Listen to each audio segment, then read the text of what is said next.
We're joined now by a very special guest, Today's Show morning anchor Savannah Guthrie. Her new book, Mostly What God Does, hits bookstands February 20th. Savannah with us now to discuss this new project. Good morning, Savannah. Hi, Sarah. Great to see you. You too. So tell us about your new book and what inspired you to write this.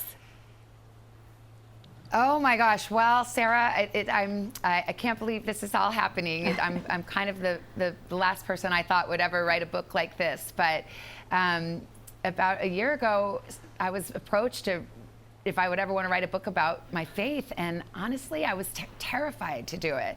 But then I couldn't say no. And so this is just a book that's a series of reflections and essays, short, bite-sized little, just thoughts about faith. And the message is pretty simple. It's called Mostly What God Does, and the rest of the sentence is mostly what God does is love you. And it's personal because I'm writing not as certainly it's not as a theologian or a biblical scholar or any kind of expert or even somebody who wouldn't be holding up my life as an example for anyone to follow. I'm just a person that has been loved by God and saved by God many, many times. And I just share some of those reflections, what I've learned along the way. How did you come up with this name, Mostly What God Does?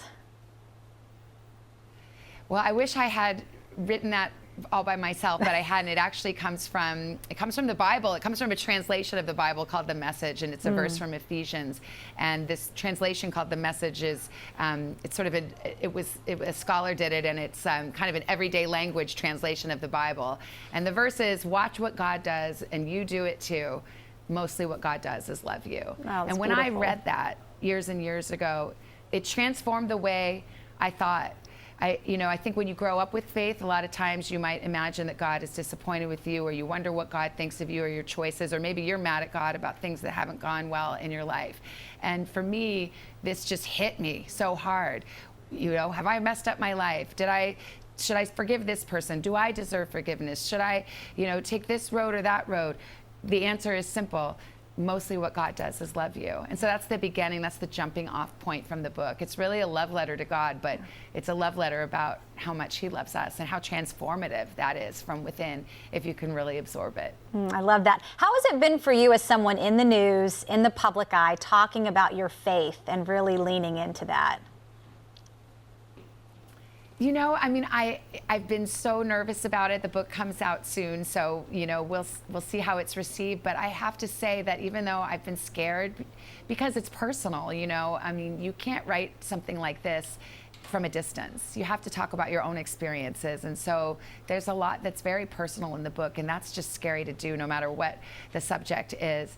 But I've been so touched and moved because I think so many people have been kind in saying, I'm glad you did this, and I want to hear this, and this is a message that I believe or I want to believe, and that means so much to me. I'm actually going to be in Charleston, South Carolina, which isn't so close but so far to maybe a drive away. If anybody wants to come, we have a book event there actually on Sunday, February 18th at the Riviera Theater. And I mention it just because the connection that I felt with people just by launching this project and talking about it publicly has been surprising and touching and moving and life-affirming. And so if anybody's in the mood to come down and see me, I would appreciate that so much. But it's actually been a beautiful experience.